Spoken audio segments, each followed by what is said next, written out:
Hello friends, कैसे हैं आप सभी लोग। So welcome to my channel again, civil runway. So last time हमने earthquake in Turkey and India's condition पर एक वीडियो बनाया था, जिसका आधा पार्ट मैंने पार्ट वन पहले अपलोड कर दिया, और ये पार्ट टू पर हम आज डिस्कस करेंगे जो चीज़ें हमारी लास्ट टाइम बच रखी थी। तो एक बार मैं बता देता हूँ आपको शॉर्ट में। मैंने लास्ट टाइम आपको टर्की अर्थक्वेक के बारे में क्या क्या बताया। आप जानते होंगे 6 फरवरी 2023 को टर्की अर्थक्वेक आया, जिसने पूरी टर्की रीजन को हिला डाला। ऑलमोस्ट 50,000 लोग वहाँ पर मारे गए थे। तो टर्की अर्थक्वेक बताने से पहले मैंने इंडिया के बारे में आपको कुछ बताया था कि इंडिया को अर्थक्वेक के हिसाब से जोन 4 जोन में डिवाइड किया गया, 2 से लेकर 5 तक। कहाँ कहाँ पर कौन सा जोन आप देख सकते हैं। उसके बाद मैंने आपको टर्मिनोलॉजी बताई थी। जहाँ से अर्थक्वेक ऑरिजिनेट होता है उसे आपको हाइपो सेंटर या फोकस कहते हैं। इस पॉइंट को अगर ऊपर आप ले जाएंगे जहाँ पर ये मिलता है, मैंने एपी सेंटर आपको बताया था। उसके बाद सीज़मोग्राफ के बारे में मैंने आपको थोड़ा बहुत बताया था, किस तरह से सीज़मोग्राफ क्या होता है, किस तरह से इस सीज़मोग्राफ की हेल्प से हम रिक्टर स्केल पर अर्थक्वेक की तीव्रता निकाल सकते हैं। आप पार्ट फर्स्ट देख सकते हैं, उसमें सब चीज़ें मैंने एलेबोरेट करी है। उसके बाद मैंने आपको एपी सेंटर बताया था टर्की अर्थक्वेक कहाँ पर पड़ा था। 7.8 इसकी रिक्टर स्केल पर इंटेंसिटी थी। 50,000 पीपल्स इसमें मारे गए थे ऑलमोस्ट। ठीक है, ये मैंने आपको कुछ फिगर बताई थी टर्की डिवास्टेशन की। फर्स्ट पार्ट में सब चीज़ें मैंने एलेबोरेट करी है। और उसके बाद मैंने आपको क्या क्या टर्की में क्या क्या प्रॉब्लम्स थी, किस वजह से इतना भयानक रूप इस अर्थक्वेक ने लिया, इतना भयानक डिवास्टेशन हुआ है, ये सब चीज़ें डिस्क्राइब की थी। साथ साथ में मैंने आपको इंडिया के बड़े अर्थक्वेक जो अब तक पिछले 70 सालों में आ चुके हैं उनके बारे में भी बताया था। कहाँ कहाँ पर इसका एपी सेंटर है, मैंने आपको ये भी बताया था। और साथ साथ में मैंने स्टार्ट किया था कि किन किन जगहों पर इंडिया में आपको घर नहीं बनाने चाहिए। यहाँ तक मैंने आपको एक स्टडी भी बताई थी कि अगर स्लोपिंग ग्राउंड में आपको अपना घर बनाना ही हो तो हमें किन किन बातों का ध्यान रखना चाहिए। और फ्रेम स्ट्रक्चर के बारे में थोड़ा सा बताया था। तो यहाँ तक हमने फर्स्ट पार्ट में डिस्कस कर लिया था। अब बात ये आ रही थी अर्थक्वेक रेजिस्टेंट स्ट्रक्चर बनाने के लिए जो एडवाइस हमें किया जाता है एक्सपर्ट्स और कोर्ट के द्वारा, वो है फ्रेम स्ट्रक्चर। फ्रेम स्ट्रक्चर आप देख सकते हैं कॉलम बीम का बना हुआ स्ट्रक्चर है, और बीच में ये जगह जो खाली छोड़ी गई है। प्रश्न ये उठता है कि इन जगहों पर जो हम वॉल बनाने वाले हैं वो वॉल कैसी बनाए। सबसे पहले जो प्रैक्टिसेस आजकल चल रही हैं, सब ईंट की वॉल ही बीच में बनाते हैं। ओके, बट आप ये खुद भी अपना दिमाग लगा सकते हैं कि अगर इसमें ब्रिक वॉल हमने बीच में लगा दी है और अर्थक्वेक में अगर हमारा लेटरल मूवमेंट होता है तो वो वॉल अंदर की तरफ आके गिर जाएंगी या बाहर की तरफ आके गिरेंगी, ये आप भी समझ सकते हैं। इसका मतलब आपकी जो ब्रिक वॉल होती है या कोई भी वॉल होती है वो लेटरल स्टेबिलिटी बहुत अच्छी नहीं देती है आपको। ऐसा नहीं कि एकदम गिर जाएंगी, लेकिन पॉसिबिलिटी है कि वो ज़्यादा लोड नहीं झेल पाएंगी। ओके, अब आप बोलेंगे फिर तो सर क्या करें। 4 ऑप्शन है। सबसे पहला ऑप्शन आता है शेयर वॉल। इट मीन्स इनके बीच में एक जगह है, इसमें आप शेयर वॉल देंगे। शेयर वॉल क्या होती है? शेयर वॉल कुछ नहीं होती, यहाँ पे आपको स्टील बार, इट मीन्स सरिया आपको इस तरह से यहाँ पे लगाना पड़ेगा वर्टिकली इसके बीच में, और शटरिंग लगाने के बाद वहाँ कंक्रीट डाल दिया जाता है। ठीक है, कैसे बनती है शेयर वॉल देखिए आप। ये ये देखिए आप, शेयर वॉल बन रही है आपकी। ये 2 कॉलम हो गए और ये शेयर वॉल। मतलब इस तरह से पहले स्टील बार का जाल बनाया जाता है, फिर दोनों तरफ शटरिंग लगाई जाती है, फिर इसमें कंक्रीट भर दिया जाता है। इसका मतलब जिस तरह से कॉलम और बीम होती है उसी टाइप की आरसीसी की वॉल भी तैयार की जाती है, जिसे हम शेयर वॉल कहते हैं। तो ये वॉल अगर आप इस बीच फ्रेम में देंगे, यहाँ पर ये वॉल, तो इसका जो सरिया होगा, स्टील बार होगी, इस बीम से लेकर इस बीम के अंदर तक एम्बेडेड होगा। तो लेटरल मूवमेंट पे ये वॉल आपकी अंदर या बाहर की तरफ नहीं गिरेगी। तो सबसे बेस्ट तरीका तो ये है फ्रेम स्ट्रक्चर पे फ्रेम शेयर वॉल देने का। बट ये बहुत बड़े कंस्ट्रक्शन जहाँ पर होते हैं, जहाँ पर आपका प्रोजेक्ट की कीमत बहुत ज़्यादा होती है, वहाँ पर ये दी जाती है। जैसे रेजिडेंशियल बिल्डिंग हो गई है, सेक्रेटरीट हो गया, कोई डिफेंस का हो गया। कॉमन आदमी शेयर वॉल बनाना कॉमन आदमी की बस की बात नहीं, क्योंकि it is very very costly. तो फिर क्या करें सर? इसका एक ऑल्टरनेट सबसे अच्छा हो सकता है रीइंफोर्स ब्रिक वॉल। जब आप शेयर वॉल नहीं बना सकते तो आप रीइंफोर्स ब्रिक वॉल दीजिए। रीइंफोर्स ब्रिक वॉल क्या होती है देखिए आप, ये आप फिगर देख पा रहे हैं। एक ब्रिक मार्केट में ऐसी आती है जिसके बीच में ऑलरेडी होल बने होते हैं। ओके। तो इसमें क्या करता है, अब जैसे खाली आपकी दीवार की चिनाई होती है, ब्रिक वॉल दी जाती है, इसकी भी ब्रिक वॉल बना दी जाती है और इन होल्स में सरिया डाल दिया जाता है या स्टील बार जो भी आप कहें। उससे क्या होता है, स्टील बार नीचे से लेकर ऊपर तक होती है, अगर लेटरल लोड आता भी है तो ये वॉल एकदम से अंदर की तरफ या बाहर की तरफ नहीं गिरेंगी। दो ऑप्शन मैंने आपको बता दिए। ये देखिए शेयर वॉल ये बनी हुई इस फिगर में, इस तरह से शेयर वॉल बनाई जाती है। Okay. Best option share wall है। अगर शेयर वॉल में आपको बहुत ज़्यादा कॉस्टली पड़ा तो फिर रिइंफोर्स ब्रिक वॉल है जो मैंने अभी आपको बताई, ब्रिक वॉल। तीसरा एक ऑप्शन ये है कि अगर आप ब्रिक से बचना चाह रहे हैं, आपको ये डर लग रहा है कि ब्रिक देने से ये अंदर गिर सकती हैं, तो प्रॉब्लम हो सकती है, तो आपके पास कंक्रीट ब्लॉक भी एक अच्छा ऑप्शन है। ये कॉमन घरों में भी आजकल प्रैक्टिस में आ चुका है काफ़ी। हम इकोनॉमिकल भी पड़ता है, इसके बहुत सारे फ़ायदे हैं। तो कंक्रीट ब्लॉक की बहुत ज़्यादा प्रैक्टिस में चल रहा है, ठीक है। तो इस तरह के फ्रेम के बीच में आप कंक्रीट ब्लॉक भी लगा सकते हैं। ये ऐसे ना गिरने की गारंटी तो नहीं देता है, ये मैं आपको पहले बता दूं। ये भी ब्रिक के तरीके होता है, गिर ये भी सकता है, बट ये इतना हल्का होता है, अगर ये गिर भी जाए आपके ऊपर लग भी जाए तो आपको बहुत ज़्यादा नुकसान नहीं होने वाला। कंक्रीट ब्लॉक देखिए कैसा होता है, मैं आपको बताता हूँ। इस तरह के ब्लॉक को कंक्रीट ब्लॉक कहा जाता है, ठीक है। देखो इसके बहुत सारे फ़ायदे हैं, मैं थोड़ा समराइज करके बताऊंगा, अदरवाइज़ वीडियो बहुत लंबा होने हो जाएगा ये वाला। इस तरह से बीच में होल्स और गैप रहता है। कई कंक्रीट ब्लॉक ऐसे भी मिलेंगे जिसमें गैप नहीं होता है। अच्छा, इस गैप का क्या मतलब है, इस कंक्रीट ब्लॉक से क्या फ़ायदे हैं। एक तो कंक्रीट ब्लॉक का वजन ईंट की कंपैरिजन में बहुत हल्का होता है। आप ये लेके चलिए, एक ईंट 3-3.5 किलो की केजी के आसपास होती है, और इसी साइज का अगर मैं इस वाले ब्लॉक की बात करूँ तो इस ब्लॉक का वजन मुश्किल से आपको 500 ग्राम मिलेगा, ठीक है। एक फ़ायदा तो ये कि हल्का है। दूसरा क्या है, स्पीडी कंस्ट्रक्शन, इस पर जल्दी जल्दी बिल्डिंगें बनाई जा सकती है, ठीक है। तीसरा इसका फ़ायदा है, इस गैप में जनरली क्या होता है, जब आप इसे बनाते हैं तो इस गैप में एयर भरी रहती है, ठीक है। जब इसमें एयर भर जाएगी, एयर क्या होती है आपने फिजिक्स में पढ़ा होगा, एयर हीट की इंसुलेटर होती है।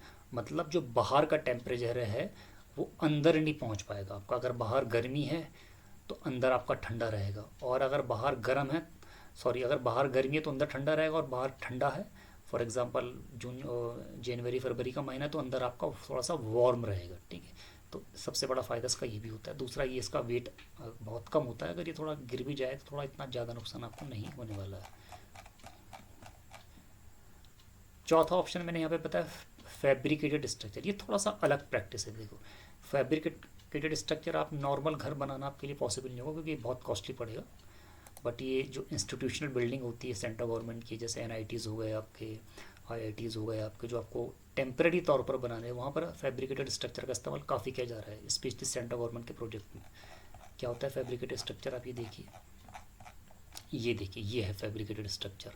आप क्या करते हैं, जो स्टील के कॉलम्स होते हैं उन्हें आपस में रिवेटिंग करके, वेल्डिंग करके पूरा फ्रेम तैयार कर लेते हैं। जो फ्रेम अभी तक हम कंक्रीट से तैयार कर रहे थे, यही फ्रेम अब हम स्टील के सेक्शन से तैयार कर सकते हैं। इसका फ़ायदा है बहुत जल्दी हो जाएगा ये काम, कंक्रीट में तो बहुत टाइम लगता है आपको, ठीक है। और ये फ्रेम पूरा बनाने के बाद, अब आप पूछेंगे फ्रेम के बीच में क्या रखना है सर, ठीक है। फ्रेम के बीच में पैनल्स आते हैं, इस टाइप के पैनल्स आप नीचे देख सकते हैं। ये वाइट कलर के जो आपको पैनल दिख रहे हैं, ये पैनल, इसके बीच का जो गैप है फ्रेम के बीच में, ये वहाँ पे फिल कर दिया जाते हैं। और ये पैनल भी क्योंकि बने हुए आते हैं तो इसमें ग्रूव होते हैं ऊपर और नीचे, तो फटाफट जो ये आपके स्टील का जो ये वाली बीम है, इसमें ग्रूव को अंदर जाके इसे कस दिया जाता है पूरे से। तो आप ये समझ सकते हैं हर चीज़ बनी हुई है तो एक काम कितना जल्दी हो सकता है आपका, ठीक है। But on the other hand ये बहुत कॉस्टली पड़ता है आपके लिए, ठीक है। इसलिए नॉर्मल जो फैमिलीज़ हैं इसको अफोर्ड नहीं कर सकती, गवर्नमेंट के लिए बढ़िया है, ठीक। और अर्थक्वेक रेजिस्टेंट बनाने के लिए हमें किन किन बातों का ध्यान रखना है। What is tight column. ये देखो बहुत सिंपल से फिगर ली है मैंने। जब भी आप कॉलम बना रहे हों अर्थक्वेक रेजिस्टेंट के हिसाब से, तो ये वाली प्रैक्टिस ये बिल्कुल रॉन्ग है। ये जो फिगर बनी है इट्स कम्प्लीटली रॉन्ग। क्या रॉन्ग है, देखो पहले जो ये यू बना ये तो ठीक है, ये तो आपको हर स्टेप्स में ऐसा यू टाइप का शेप तो देना ही पड़ता है, 135 डिग्री का एंगल होता है इसमें, ऐसा तो आपको देना ही। इसमें रॉन्ग वाली बात है कि यहाँ पे जो आपका ये बैंड हो रही है, यहाँ पर जो ये बंद रही है, दूसरा वाला जो स्टेप्स है वो आपका यहाँ आना चाहिए था, जहाँ पर मेरा कर्सर जा रहा है। फिर तीसरा वाला स्टेप्स आपका यहाँ आएगा। मतलब स्टेप्स तो कहते हैं, इसे स्टेप्स नहीं, वैसे टाई बोलना सही रहेगा, इसे टाई बोला जाता है। स्टेप्स हम बीम के सब बीम में इस्तेमाल करते हैं। इन टाइस का जो जॉइंट है ना, जहाँ पर ये टाई मिल रही है, ये एक जगह में नहीं मिलेगी, ये रॉन्ग प्रैक्टिस है। एक यहाँ मिलेगी, एक यहाँ मिलेगी, एक यहाँ, फिर यहाँ यहाँ, इस तरह से ऑल्टरनेटली। इस चीज़ का ध्यान रखें, कोड पे स्पेसिफाई किया गया है। दूसरा आप क्या ध्यान रखेंगे? दूसरा मैंने आपको ये ध्यान देने के लिए बताया कि जो आप इस टाइप का जो भी कॉलम होगा आपका, इसके अंदर से जो बीम जा रही होगी, ये बीम हमेशा कॉलम की चारों स्टील बार के बीच से होकर गुजरनी चाहिए। कई बार रॉन्ग प्रैक्टिस लोग क्या कर देते हैं कि कॉलम की जो ये चारों बार हैं ये अंदर आ जाती हैं, और ये बीम का जो ये स्टील बार है ये बाहर आ जाता है। But it's a completely wrong practice. इस बात का जरूर ध्यान रखें। अब ये मिस्टेक्स मैंने बहुत देखी होते हुए, ठीक है। तो मैंने क्या कहा इन शॉर्ट, ये जो चारों सरिये ये देख रहे होगा, बी बिल्कुल बिल्कुल इन दो स्टील बार इधर है, दो स्टील बार इधर है, और बीम इनके बीच से होकर गुजर रही है। इसी तरह से ये वाली बीम भी गुजरेगी, मतलब बीम कॉलम के अंदर से होकर जानी चाहिए। चाहे ये बीच वाला हो, चाहे कोने वाला सेक्शन हो, कहीं भी जहाँ पर अब जहाँ भी आपकी बीम और कॉलम मिल रही है, हर जगह इस बात का ध्यान रखेंगे। Footing must be resting on hard rock, ये मैंने आपको पहले भी बता दिया है। ये तो कॉमन प्रैक्टिस में भी आपको ध्यान में रखना चाहिए कि फुटिंग हमेशा कहाँ पर होनी है, हार्ड रॉक पर। अब आप बोलेंगे हार्ड रॉक कैसा मिलेगा? इसकी के लिए तरकीब क्या होती है कि आप या तो जेसीबी मंगा सकते हैं, या कॉमन अगर मजदूर भी आपका खुदाई कर रहा हो तो आपको उतनी खुदाई करनी होती है जहाँ तक आपको हार्ड रॉक ना मिले। जनरली ये 1.5-2 मीटर के आसपास मैक्सिमम केसेस में मिल ही जाता है। नहीं मिलेगा तो आपको अंदर जाना पड़ेगा। Minimum M25 concrete must be use. Earthquake resistant structure बना रहे हैं तो कम से कम M25 कंक्रीट तो आप दें ही, क्योंकि आप फ्रेम स्ट्रक्चर बना रहे हैं। स्टील रिक्वायरमेंट क्या होती है देखो। अब बात आती है कि जो अर्थक्वेक रेजिस्टेंट स्ट्रक्चर के लिए हम स्टील या सरिया इस्तेमाल करने वाले हैं, उसमें क्या क्या प्रॉपर्टीज़ होना चाहिए। Strength and ductility. स्ट्रेंथ तो हम जानते हैं, बहुत पढ़ा हुआ हमने। देखो डक्टिलिटी क्या होती है। डक्टिलिटी का आसान शब्दों में अगर डक्टिलिटी का मतलब मैं समझाऊँ, एक आप स्टील बार या सरिया हाथ में लीजिए, उसे पूरे फोर्स के साथ किसी मशीन से खींचिए। अगर वो पूरा खिंच के लंबे तार की फॉर्म में कन्वर्ट हो जाता है, यानी कि काफ़ी खिंच सकता है, तो इस प्रॉपर्टी को डक्टिलिटी कहेंगे। और डक्टिलिटी अर्थक्वेक के लिए बहुत ही इंपॉर्टेंट प्रॉपर्टी मानी जाती है। अब देखिए ग्रेड ऑफ सरिया आप जानते होंगे, सिविल इंजीनियर तो FE 415 ग्रेड होता है, एक FE 500 ग्रेड होता है, ठीक है। ब्रैकेट में जो मैंने लिखा है ये इलोंगेशन लिखा है। FE 415 की इलोंगेशन 14.5% होती है, ये मेंशन है कोड में, आप शुरुआत में ही देखेगा, ये आपको मिल जाएगा, ठीक है। मतलब FE 415 जो स्टील होती है, अगर आप उसे खींचेंगे मशीन से, कितनी लंबी खींच सकती है, तो आप पाएंगे ये 14.5% तक खींच सकती है। FE 415 से अगर और अच्छी स्टील में इस्तेमाल करूँ जिसकी स्ट्रेंथ ज़्यादा हो तो FE 500 होती है, क्योंकि 500 इसकी टेंसाइल स्ट्रेंथ होती है।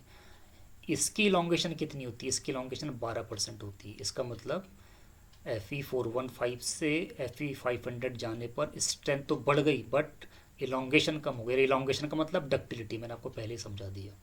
इट मीन्स FE 500 के स्ट्रेंथ जाता है बट डक्टिलिटी कम है। कोड अर्थक्वेक का IS 1893 2016 में क्या कहता है कि अर्थक्वेक के लिए इस्तेमाल होने वाले स्टील बार में कम से कम 14.5% की डक्टिलिटी होना जरूरी, डक्टिलिटी एलोंगेशन होना जरूरी है। बट FE 500 में तो था ही नहीं है।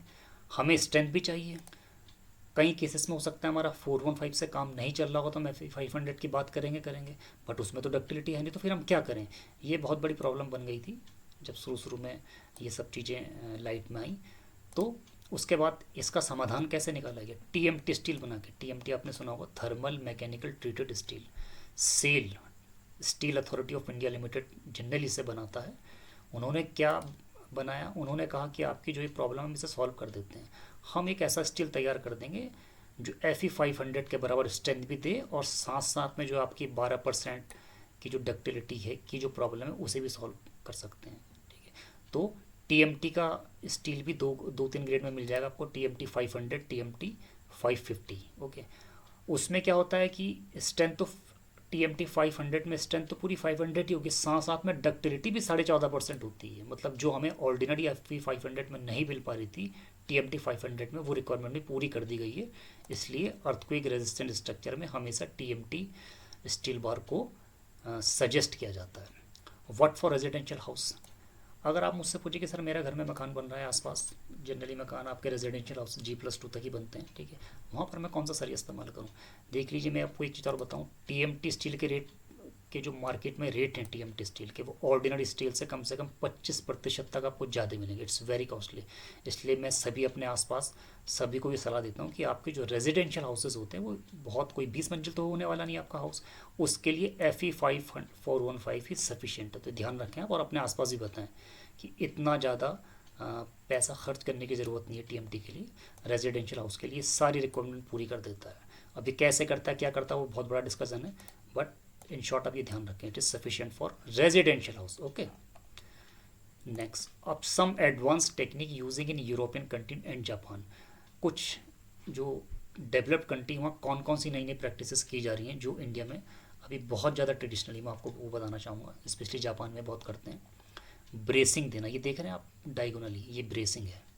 हम क्या करते हैं, वो जापानीज़ मतलब नॉट हम, वो क्या करते हैं, इस तरह के जो फ्रेम होते हैं इनके बीच में ब्रेसिंग लगा देते हैं। अच्छा, इस ब्रेसिंग से क्या होगा, जब अर्थक्वेक में इसका मूवमेंट इधर की तरफ होगा तो जो ये वाली ब्रेसिंग है ये इस वाले कॉलम को इससे दूर नहीं जाने देगी, बांध के रखेगी इससे अर्थक्वेक मूवमेंट की तरफ। साथ साथ ये वाली भी मदद करेगी दूर जाने पे। सेम जब इधर की तरफ मूवमेंट होगा तो ये कॉलम इधर जाने की कोशिश करेगा, लेकिन ये वाली ब्रेसिंग इसे दूर नहीं जाने देगी। इस तरह से आप समझ सकते हैं कि ब्रेसिंग का बहुत बड़ा रोल है अर्थक्वेक रेजिस्टेंट स्ट्रक्चर में।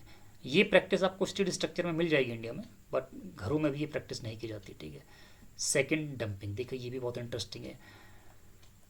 इन मॉडर्न कंट्रीज़ में, मॉडर्न स्टाइल में क्या किया जा रहा है इन देशों में, ये क्या करते हैं कि ये स्टील देखिए, ये स्प्रिंग देखिए आप, सॉरी ये स्प्रिंग है, इस तरह से ब्रेसिंग की जगह स्प्रिंग लगा दिया जाता है। अब आप बोलेंगे स्प्रिंग से क्या होता है, जब लेटरल मूवमेंट होगा तो ये पूरा का पूरा फ्रेम इधर जाने की कोशिश करेगा इधर की तरफ। जब ये इधर जाएगा तो ये वाला स्प्रिंग प्रेस होगा।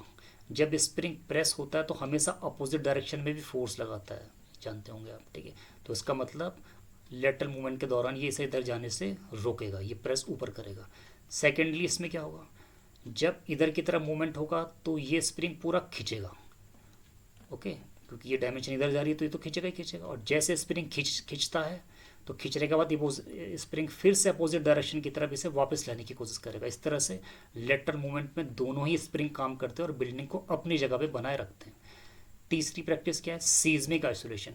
इसमें देखो थोड़ा सा ये काफ़ी एडवांस है, ये अभी मुझे लग रहा है इंडिया में शायद ही कहीं होगा। इसमें क्या कर दिया जाता है, आपके मकान को फाउंडेशन से डिटैच ही कर दिया जाता है, बात ही ख़त्म होगी। कितनी फाउंडेशन होनी चाहिए, कैसी होनी चाहिए, क्या आपको मतलब ही नहीं इस बात से। सीधे नीचे बियरिंग्स लगा दी जाती हैं। उससे क्या होता है, जब लेटरल मूवमेंट आता है तो मकान आपका इधर से इधर मूव हो सकता है। अब आप बोलेंगे यहाँ तो गिर जाएगा, यहाँ भी इसका कुछ ना कुछ रोकने का पूरा अरेंजमेंट दिया गया होता है, लेकिन लेटरल मूवमेंट को ग्राउंड से फ्री कर दिया जाता है। बट ये काफ़ी टेक्निकल चीज़ है, अभी तो मतलब प्रैक्टिस में इसे कुछ बनाना भी इतना आसान नहीं है। बट ये मैं आपको रिसेंट चीज़ें बता रहा हूँ जो इन कंट्रीज़ स्पेशली जापान में इस्तेमाल की जाती है। लास्ट का कॉन्सेप्ट मेरा फेवरेट कॉन्सेप्ट है, ये भी बहुत कमाल का कॉन्सेप्ट है, अब इसे ध्यान से समझिएगा। ठीक है, इसमें क्या किया जाता है, ये कॉन्सेप्ट आपको पूरा गूगल सर्च कर लीजिए, पूरा यूट्यूब सर्च कर लीजिए, आपको कहीं नहीं मिलने वाला है, चाहे आप कोशिश कर सकते हैं। इसमें देखिए क्या होता है, मान वैसे दिखने में तो ये वाटर टैंक लग रहा है, लेकिन मैंने इसे समझाने के लिए पिक्चर ली है। इसमें ये आप नीचे समझ लीजिए पूरा बिल्डिंग का स्ट्रक्चर है, पूरा फ्रेम स्ट्रक्चर है। मान लीजिए आप, इस प्रैक्टिस में क्या किया जाता है कि फ्रेम स्ट्रक्चर के सबसे ऊपर वाला जो छत है, जो टेरेस वाला पार्ट है, वहाँ एक बड़ा सा वाटर का टैंक बना दिया जाता है। वैसे में भी वाटर टैंक की ज़रूरत होती है ऊपर, बट इस टैंक को पूरे की पूरी फ्लोर पर बना दिया जाता है। अब देखो क्या होगा इस वाटर टैंक से, जब अर्थक्वेक होगा तो लेटरल मूवमेंट आएगा। मान लीजिए अर्थक्वेक का मूवमेंट इधर की तरफ है, ये मैंने दिखा रखा है नीचे से, इधर की तरफ आपका अर्थक्वेक का मूवमेंट है। जब अर्थक्वेक का मूवमेंट इधर की तरफ होगा तो पूरा का पूरा फ्रेम का मूवमेंट इधर की तरफ होगा। फ्रेम मूवमेंट मैंने यहाँ पे लिखा है। ओके, अर्थक्वेक का मूवमेंट इधर, तो फ्रेम इधर की तरफ जाने की कोशिश करेगा। जब फ्रेम पूरा इधर की तरफ जाने की कोशिश करेगा तो इसके ऊपर भरा हुआ पानी इधर की तरफ जाने की कोशिश करेगा। सिंपल इनर्शिया लॉ है, न्यूटन्स फर्स्ट लॉ। ओके, तो आपने यहाँ पे क्या देखा, जब अर्थक्वेक की डायरेक्शन इधर तो फ्रेम का मूवमेंट इधर, बट वाटर का मूवमेंट इधर की तरफ। इसका मतलब सीधा सीधा ये समझ में आ रही है बात हमें कि वाटर का मूवमेंट फ्रेम के मूवमेंट को रोक रहा है। देख रहे हैं, फ्रेम इधर मूव कर रहा था लेकिन वाटर इसे इधर की तरफ फोर्स लगा रहा है, इधर को, इसको इधर से मूव होने से रोक रहा है। सेम कॉन्सेप्ट तब भी होगा जब लेटरल मूवमेंट आपका इधर की तरफ होगा। इन सब एरोस को आप उल्टा कर लीजिए, जब इधर की तरफ आपका अर्थक्वेक लगेगा, फिर फ्रेम मूवमेंट इधर की तरफ होगा और वाटर का मूवमेंट इधर की तरफ होगा। मुझे लग रहा है आपको ये बात ये समझ में आ गई होगी। तो आप देखिए कितना गजब का कॉन्सेप्ट है कि हमें ऐसा लगता है कि ऊपर सबसे ऊपर वाली मंजिल पे पानी रख के हम स्ट्रक्चर पर लोड बनाएंगे, बट नहीं, ऊपर की मंजिल पर पानी डालकर आप उस लोड को अर्थक्वेक रेजिस्टेंट स्ट्रक्चर बनाने में ये पानी आपकी बहुत मदद कर सकता है। इसीलिए आपने जो मॉडर्न कंट्रीज़ देखी होगी आपने, तो जो ऊपर की टेरेस होती है वहाँ स्विमिंग पूल बना हुआ मिलेगा आपको। तो उससे केवल डेकोरेशन तो बढ़ती है, लेकिन उसके पीछे की वजह ये है, मल्टी स्टोरी बिल्डिंग के हायर स्टोरी में आपको स्विमिंग पूल मिलेगा। उससे ये पूरा का पूरा कॉन्सेप्ट को अप्लाई करने के लिए ही स्विमिंग पूल का आजकल हल्के हल्के जो डेवलप कंट्री में प्रचलन बढ़ रहा है। तो आई होप आपको ये दोनों ही पार्ट बहुत समझ में आए होंगे, अच्छे से समझ में आएंगे, कुछ नई चीज़ें जानने को मिली होंगी।